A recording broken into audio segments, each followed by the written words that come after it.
attending in person, and those of you joining us by remote. I'd like to thank you guys for taking part in Limetree Bay's press conference today, our first press conference actually. Just a few housekeeping items for those of you that are in the room. Our restrooms are out the door and to the left.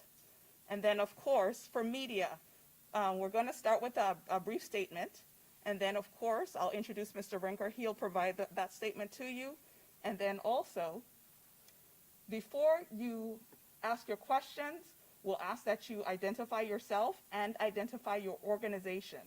Okay? So without further ado, I would like to introduce Mr. Jeff Rinker, who is the CEO of Limetree Bay. Thank you, Mr. Rinker. Thank you, Erica. May I, just for ease of communication, may I take my mask off? I think it'll, okay, thank you. All right. So good afternoon, everyone. I'd like to welcome all of you to Limetree Bay. Thanks for taking the time to join us for a discussion of recent events and the outlook for the refining business.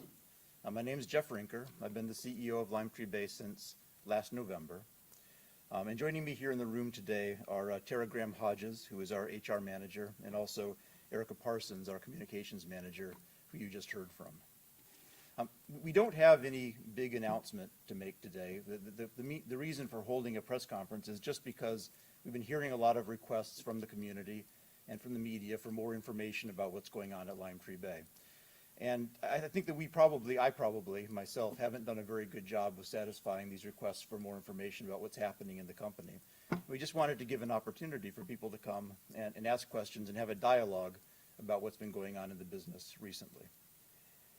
I'm looking forward to taking your questions in a few minutes, but I'd like to ask for your patience as I start with a short update on the business. The past few years here at Limetree Bay have been eventful as we tried to rebuild and commission and restart the Limetree Bay refinery. This is a challenging undertaking, and it's almost unprecedented in the history of industry. And ultimately, despite extraordinary efforts by hundreds of talented and hardworking and dedicated workers and employees, ultimately we were unsuccessful. Throughout, we've been a responsible member of the St. Croix community, and we always tried our best to be a good neighbor. Limetree Bay has been a provider of good, safe jobs for people from the local community. Over 90% of the employees of the refinery are U.S. Virgin Islands residents. Our direct financial contributions of over $2 million over the past several years have supported education, human welfare, and environmental protection on St. Croix. Now, despite our best efforts, there were operational incidents. Sometimes we were really noisy at the refinery. Sometimes there were occasions where we made a smell that was detectable outside of the refinery. And on 2 occasions, we had upsets at the coker in the refinery that released an oily mist that put particles of oil onto the property of downwind of the refinery. Now, these incidents, they shouldn't have happened. They're unacceptable. And in each case, we went into the community and to address the impacts and try to make things right with the neighbors that we affected, along with taking corrective actions inside the refinery to correct the cause of the incidents. Now, following the second coker incident on May 12th, we shut down the entire refinery to investigate and correct the causes for the incident. Then, 2 days later, on May 14th, we received an emergency order from the EPA instructing us to keep the refinery shut down for 60 days to conduct independent audits into the performance of the refinery over the startup period. We ordered and began the audits as specified by the EPA. However, it soon became clear that the EPA was not prepared to allow the refinery to restart at the end of the 60-day period, and instead intended to extend the shutdown order with no clear criteria or timetable for when we would be able to restart the refinery. And because of this uncertainty, the investors in Limetree Bay Refinery took the decision in mid-June to stop funding the company. With no cash coming in from the investors and no revenues being generated from the refinery itself because it was shut down, the company had no choice but to terminate the entire workforce of 271 workers on June 20th, and subsequently last week to file for bankruptcy. So today, the refinery remains shut down, and what's going to happen next is in the coming weeks, we'll begin removing the oil and gases from the refinery under a procedure that will be agreed with the EPA. And that will put the refinery in a safe condition for a shutdown period of unknown and indefinite duration. Then, as part of the bankruptcy process, we'll begin to explore a potential sale of the refinery assets. Now, before I conclude my remarks, I'm almost done. I just would like to correct just one of the misrepresentations about the refinery that are now circulating around the community. And there's quite a few, but I would just like to address one, and that's about air monitoring. It's been said, and I keep reading, that Limetree Bay does not measure or monitor or report the air emissions that are coming from the refinery. And this is simply not true. Under our air permits, we're required continuously to monitor the emissions that are coming from the flare and the furnace stacks using an EPA-approved continuous emissions monitoring system, CEMS, that we call SEMS for short. And this system measures the emissions of gases, including hydrogen sulfide and sulfur dioxide and others. And these are all reported to the DPNR and to the EPA. And in addition to the SEMS, the refinery also operates fixed and mobile monitors for hydrogen sulfide inside the refinery. And we maintain a ring of benzene monitors around the refinery fence line. And in addition to all of this, since late April, although not required under our permit, we have been operating mobile monitors for hydrogen sulfide and sulfur dioxide around the refinery perimeter. So I hope this addresses the idea that somehow the refinery is not monitoring our emissions. We certainly are monitoring and reporting our emissions as is appropriate and is required. Now, with that point addressed, I thank you for your patience, and I'm pleased to answer any questions that you might have. Yes. I have the Bay Consortium. A few questions. If you could please repeat when. Sorry. Yes. Ernest Gilbert via Consortium. Thank you, Mr. Rinker. Thanks for taking the time out to speak to the media. You said, and I'm not sure I heard you clearly, but there is an agreement with EPA and the refinery as to when the process of shutdown is going to happen. When is that? Okay, so thanks, Ernest. Yeah, there's not an agreement yet on timing, but we are going to agree with them a process for removing the oil from the refinery. And we're talking with them about it now, and we're only going to proceed in doing that work if we have agreement with the EPA on the proper process for doing it. Okay. And I'm hopeful that it will be over the next few weeks. Okay. Yeah.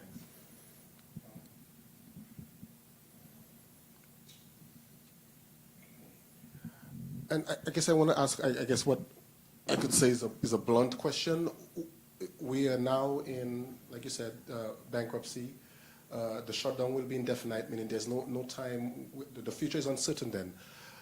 Could we say indeed that the future is uncertain, or are you more hopeful than less hopeful relative to where we go in the future? And I mean by that, is there any hope that one day we could see refining again? Yeah, okay, it's a good question, and you can imagine this is a question that I get a lot from our employees also. Everybody here wants to know that, and I'm hopeful by nature, so I'm going to say that I am hopeful that the refinery will run again. I mean, there was a lot of money, billions of dollars were invested in refurbishing and renovating and restarting this refinery. And the refinery works. We saw it run in January through May, and we had incidents, but the refinery ran. And I'm hopeful that there will be an investor that looks at that and sees that it does have a good potential and will want to come in and buy the refining assets and make them run again. But I'm realistic about the timing that's going to take. That if somebody does want to come in and do that, they will certainly have quite a long conversation with the EPA about what would be required to start the refinery up again. There may be additional modifications that the EPA would like to see. And so I think it's going to be, I'm hopeful that it will happen, but I think it's likely to be a long process if it does happen. A long process. Thanks for that. What we're looking at, and I know I got some colleagues online, so I'm not going to ask too many questions, but a follow-up there quickly, we're looking at if that were to happen, because again, the EPA appears to be very aggressive relative to this refinery, I think. So, I mean, you've had flares at other locations, or worse than flares, and the EPA didn't take the drastic action that it took with this refinery. And I have two questions after that, but what timeline do you think a process from we have a buyer, they're interested, conversation with the EPA, restart, a year, 2 years, a few months? Yeah, it's not a few months. It's more like a year or years, I would expect. The real answer is we just don't know. But it will take time. And if we thought there was a possibility for a fast restart of the refinery, we wouldn't have taken the step of releasing the employees, right? Okay. Two more questions. Do you think the EPA is somewhat more hostile to Limetree Bay than other refining operations on the mainland? We've heard of deaths. We've heard of more incidents that would be considered or classified way more dangerous than what happened here, but they won't shut down. So is the EPA a bit more aggressive to Limetree Bay than other facilities? No, I think that's probably a question for the EPA. I think the EPA is doing their job, and it's unfortunate that we weren't able to be able to comply with what the EPA was causing us to do without and still keep on going and funding the business, and that's unfortunate. But no, I think that's probably more of a question for the EPA. I want to ask a question about the employees, but to follow up on this, do you think that the folks on St. Croix, so the environmentalists, the folks who are concerned about the environment and about any toxic releases from the refinery, do you think that they are justified in their concern and their lobby and their efforts to see a cleaner refinery? I think everybody has the right to live in a clean environment. There's no question about that. And, okay. and everybody also has the right to live in a healthy economy as well. And I think that the shame is that I believe that there really was a chance that this refinery could have been a force for good and development in the economy, and also be not harming the environment. And we just never got a chance to prove that we could do that. Lastly, relative to employees, what happens after September 19th? I know you're releasing. Are you still on course to let go those employees, and what happens from there? Thank you. Yeah, thanks, Ernest. Unfortunately, that will be the last day of employment for virtually all the employees of Limetree Bay Refinery. That's right. And we will have to see if there is work yet to be done at the refinery at that point to remove the oil from the refinery. If there is work to do, we will have to find a solution for doing that, potentially with contractors. Thank you. Yeah, you're welcome.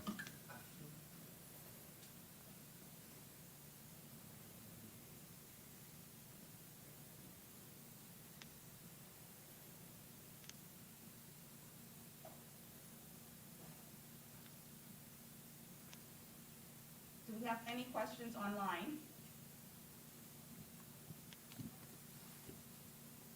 Good afternoon, this is Suzanne Carlson from the district. Go ahead, Suzanne. Can you hear me? Yes, go ahead. Okay. Do you have any update on the, I'm sorry, there's a bad echo. Do you have any update on the information collected by Limetree about the number of reports, the number of cisterns that have been cleaned, the number of roofs cleaned, how many families and homes and farms have been affected? Do you have any information about those numbers? So you're talking about the May 12th incident, I presume?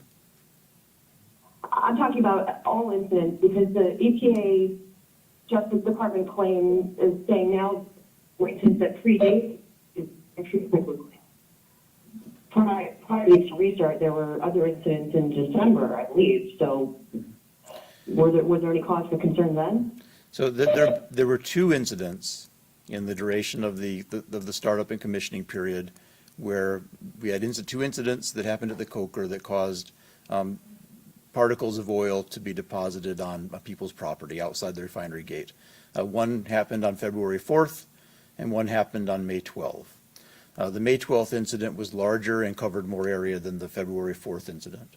The February 4th incident, to my knowledge, every single property, every single affected homeowner we've either cleaned up their property for them or we've compensated them in a way that they were able to do it themselves. So I believe that the February 4th incident is completely closed. The May 12th incident, there were, and I'm going to give you just some round numbers here, not precise numbers, but round numbers. In round numbers, the number of homes that were in the area that potentially could have been affected by the incident were about 2,000 homes. And we believe we've been out into the neighborhoods, and we believe that we've met with and looked at every one of those homes that potentially could have been affected by the incident.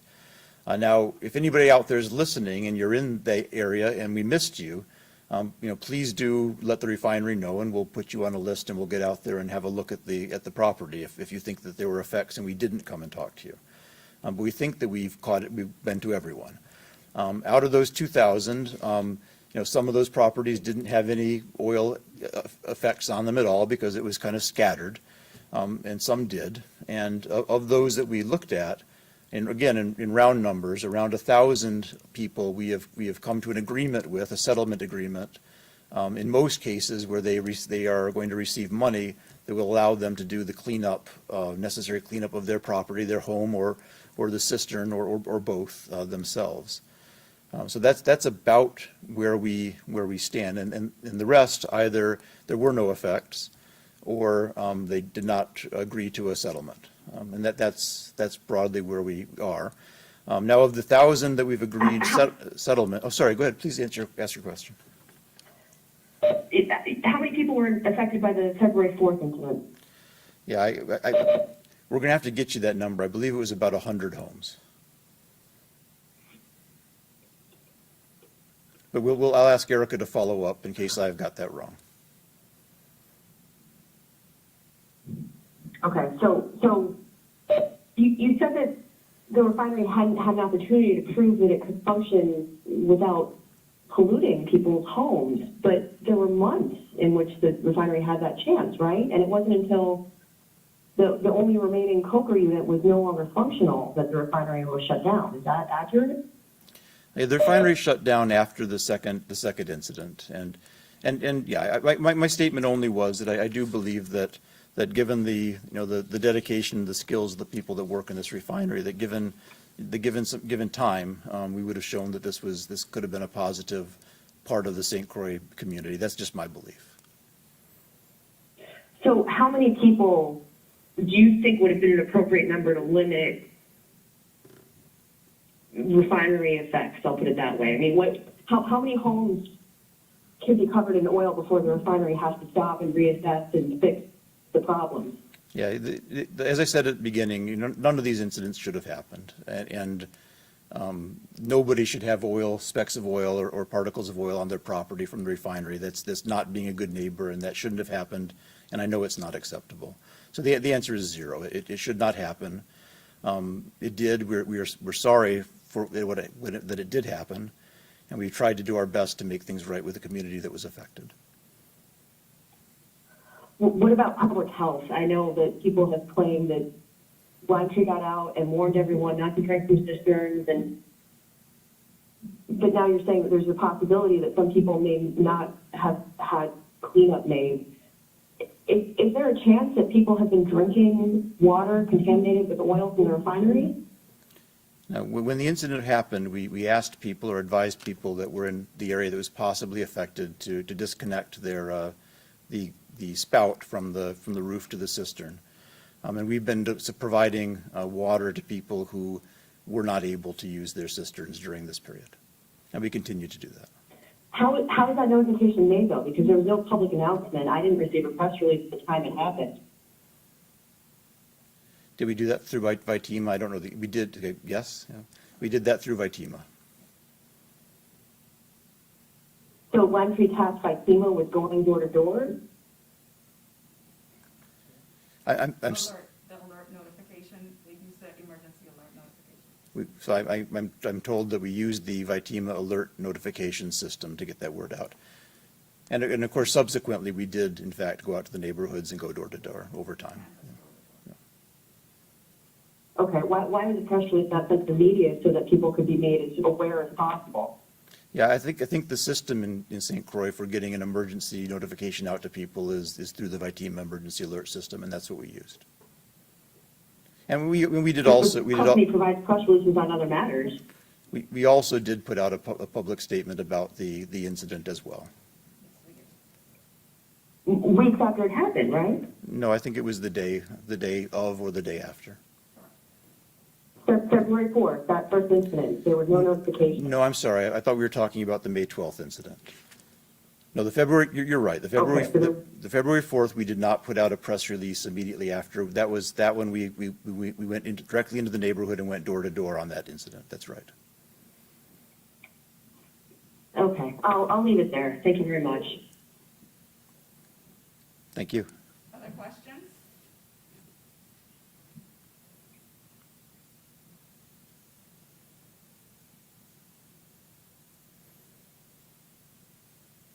Any other questions online? Ernest, you have? Yes. So I wanted to follow up with one last question.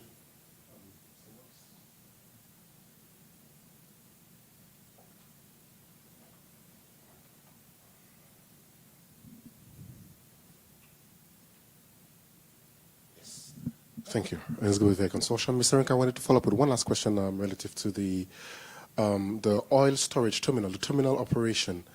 I heard that it too, had been seeing some struggles because it had released a lot of its customers prior to the restart of the facility, and the refinery itself became a major customer of the terminal. We've heard that it might be in trouble.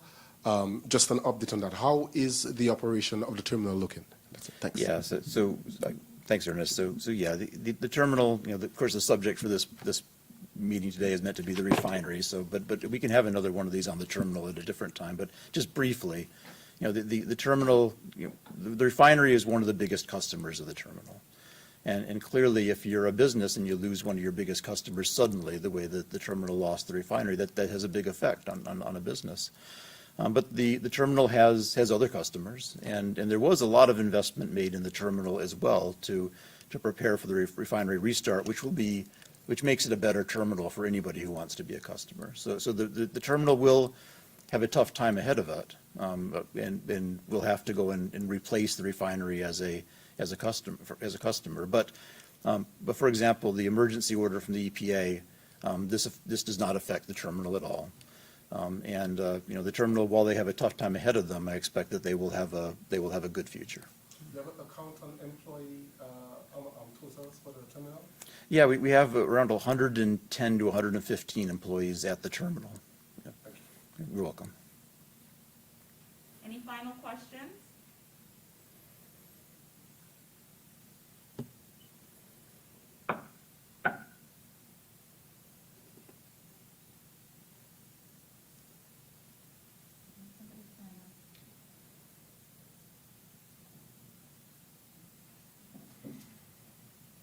Any final questions? Good afternoon, Suzanne Carlson again. So, if public notice wasn't made after the February 4th, is it possible that people were drinking water contaminated oil? So after the February 4th incident, our employees went directly into the neighborhoods that were affected, and went door to door and alerted people to the fact that there had been that particles of oil may have landed on their property. And I'm confident we went out very, very promptly to let people know that was an issue and asked them to directly disconnect their spouts from the cisterns. Okay, if people have any ill health effects,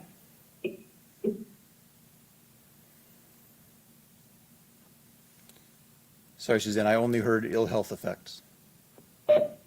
will the company pay for medical treatment for people who suffered ill health effects as a result of the pollution? Yeah, so I know that there are people who feel that they've had ill health effects because of the incidents that occurred, and there are lawsuits that have been filed, and because this is now a legal case, I really can't talk about that. The place to talk about the legal cases is in the court, and I think these will be discussed and handled in the courts and not in the media. Fair enough. I'll leave it there and reach out if we have. Thank you, Suzanne. Any other questions?